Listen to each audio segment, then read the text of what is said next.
आपण पुढच्या भागाकडे वळूयात आणि पुढचा भाग आहे प्रॅक्टिकलचा आहे आणि त्या सत्रासाठी मी माझी सहकारी श्वेताला विनंती करतो की तिने माननीय उषाताई काकडे यांना घेऊन कृपया मंचावर यावं.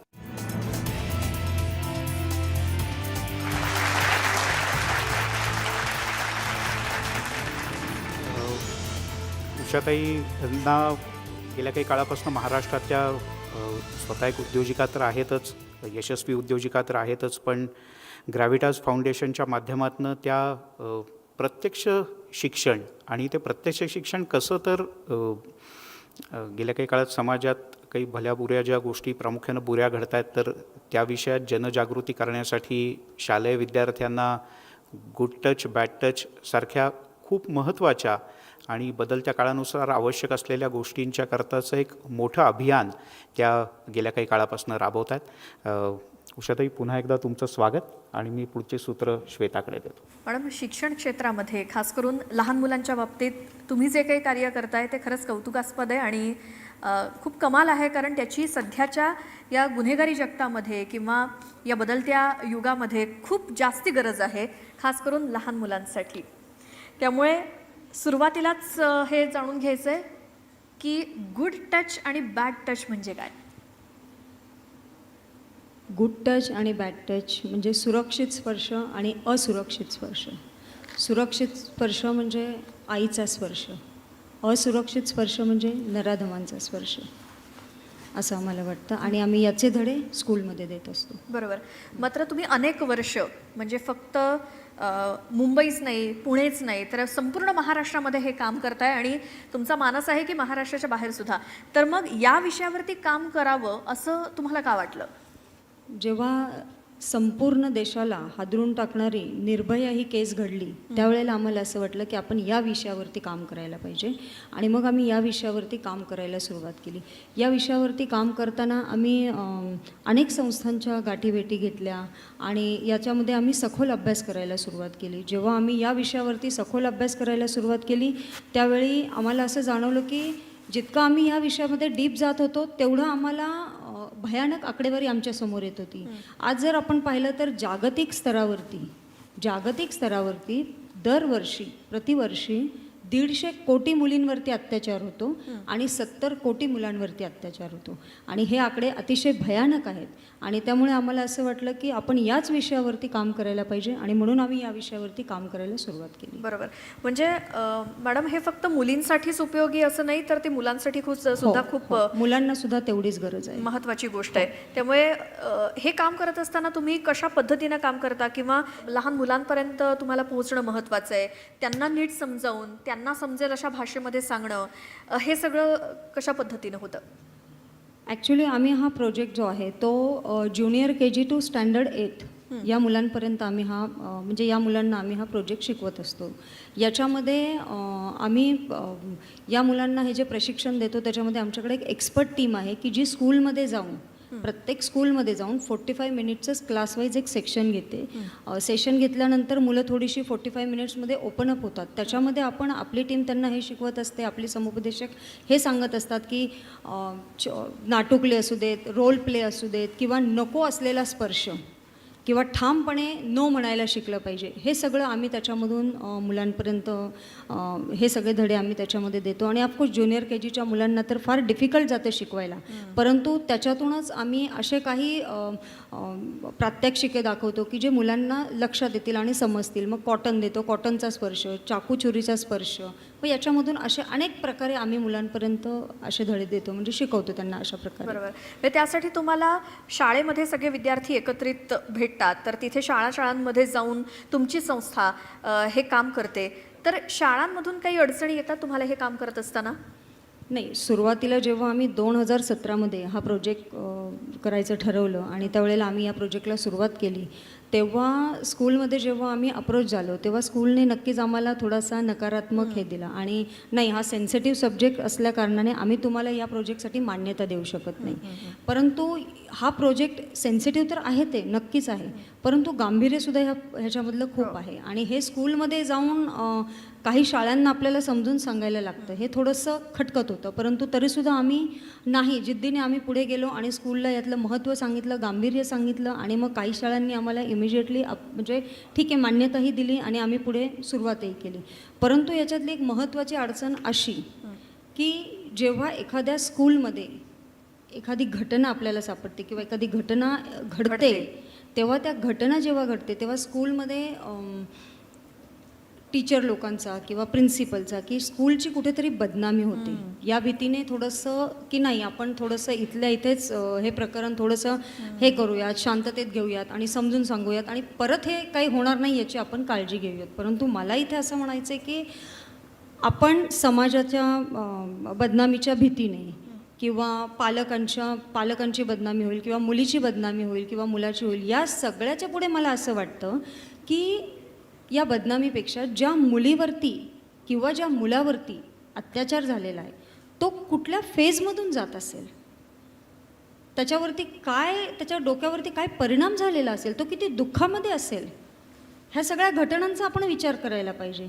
ठीक आहे, एकीकडे तुमची समाजाप्रती म्हणजे ही सगळी भीती ही एक ठीक आहे, परंतु त्याहीपेक्षा हे जास्त की तो मुलगा किंवा ती मुलगी किती डिप्रेशनमध्ये गेली असेल आणि त्यांना आपण बाहेर कसं काढायचं, हा आपला हे पाहिजे, हे आपलं धोरण पाहिजे असं आम्हाला वाटतं. बरं.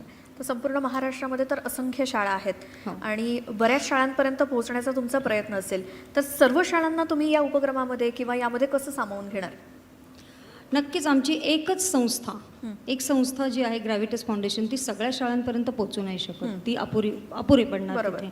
म्हणून आम्हाला असं वाटतं की महाराष्ट्र राज्य म्हणजे राज्य सरकार असो किंवा शासकीय यंत्रणा असो किंवा आणखीन बाकीचे NGO असतील, ह्या सगळ्यांनी एकत्रित यावं आणि एक नेटवर्किंग इथे जे व्हायला पाहिजे ते नेटवर्किंगद्वारेच आपण पुढे हा प्रोजेक्ट संपूर्ण याच्यामध्ये पोचवू शकतो. पण नक्कीच इथे मला असं वाटतं की आपल्यासारखे माध्यम जर याच्यामध्ये आले आणि त्यांनी जर पुढाकार घेतला तर आपण सगळ्या शाळेपर्यंत पोहोचू शकतो. कारण हे एका फाउंडेशनचं काम नाही आहे, इथे सगळ्यांना मिळून आपल्याला हे काम करायचं आहे असं मला वाटतं. बरोबर.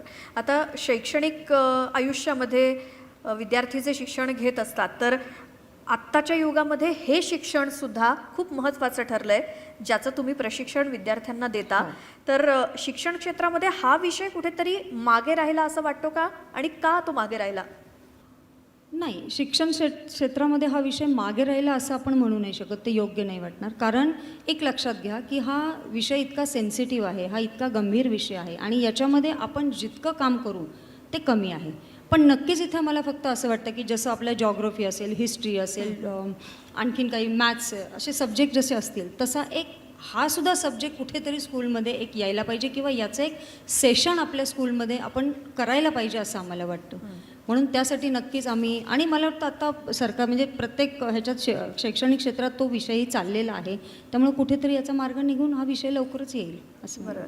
आता संपूर्ण महाराष्ट्रामध्ये तुमची ही चळवळ सुरू आहे, तर ही चळवळ अशी उभी राहावी म्हणजे आणखी त्याची व्याप्ती वाढावी यासाठी तुम्ही काय प्रयत्न करता? जेव्हा 2017 साली आम्ही हा प्रोजेक्ट सुरू केला तेव्हा आम्हाला असं वाटलं की आपण या प्रोजेक्टकडे आम्ही एक पायलट प्रोजेक्ट म्हणून पाहिलं होतं. परंतु त्याच्यानंतर घटना या वाढतच गेल्या आणि या वाढत्या घटनेमुळे आमचं जो पायलट प्रोजेक्टचं जे रूपांतर होतं ते चळवळीमध्ये झालं. आणि ही चळवळ आम्हाला संपूर्ण महाराष्ट्रातच नाही तर पूर्ण भारतभर घेऊन जायची आहे. आणि या चळवळीमध्ये नक्कीच सगळ्यांचा सहभाग पाहिजे, मग ते पालक असो, शिक्षक असो, सगळ्यांचा सहभाग पाहिजे, शासकीय यंत्रणा असो, जसं मी सांगितलं. आता हा विषय आम्ही शहरांमध्ये आणि ग्रामीण भागामध्ये करतोय, परंतु ग्रामीण भागामध्ये या विषयाची जास्त गरज आहे आम्हाला असं वाटतं आणि तिथे आम्ही जोरदार आमचं म्हणजे तिथेही काम सुरू आहे सध्या.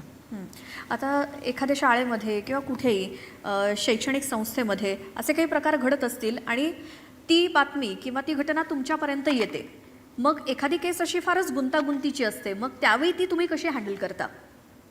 जेव्हा छेडछाडीची अशी एखादी घटना असेल तेव्हा मग तिथे आम्ही आमचे समुपदेशक ताबडतोब मुलांना कसं त्या प्रसंगाला सामोरं जायचं किंवा स्ट्रॉंग कसं व्हायचं याचे धडे तिथे आम्ही इमिजिएटली देतो. परंतु एखादी केस जर खूपच गंभीर आणि गुंतागुंतीची असेल तर मात्र मग आम्हाला तिथे पोलीस, शिक्षक, पालक, मुख्याध्यापक या सगळ्यांना एकत्रितपणे घेऊन हे आम्हाला पुढे म्हणजे एकत्रित घेऊन त्यांना विचारात घेऊन पुढे आम्हाला हे काम करावं लागतं. परंतु काही वेळेला असं होतं की केस पूर्ण म्हणजे सगळी आता घटना घडलेली आहे, सगळं झालेलं आहे आणि एंडपर्यंत आपण गेलं की पालक तिथे मागे येतात की नाही म्हणून.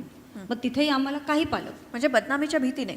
हां, बदनामीच्या भीतीने की ते मागे येतात. परंतु तिथे सुद्धा आम्हाला तो एक आम्ही ठामपणे उभे राहतो की नाही, आपल्याला इथे या मुलीला न्याय द्यायचा आहे आणि तो न्याय त्या मुलीला मिळाला पाहिजे.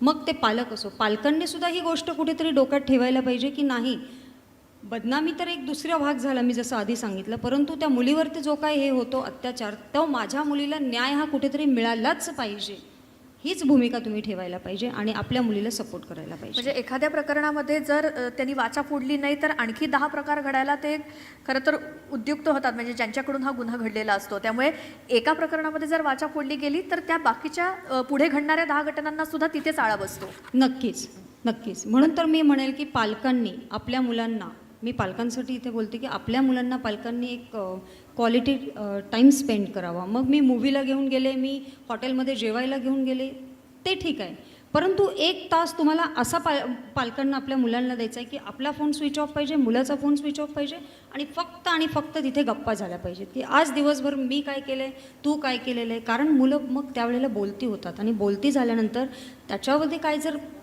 काही चुकीची घटना घडत असेल तर तो मुलगा मग तो बोलू लागतो आणि पेरेंट्स वेळीच तिथं ते रोखू शकतात असं मला वाटतं. म्हणून पालकांनी मुलांशी संवाद साधणं हे फार गरजेचं आहे आजच्या ह्याच्यामध्ये. आणि मॅडम, तुमच्या या चळवळीच्या माध्यमातून आत्तापर्यंत किती विद्यार्थ्यांपर्यंत तुम्ही पोहोचला आहात?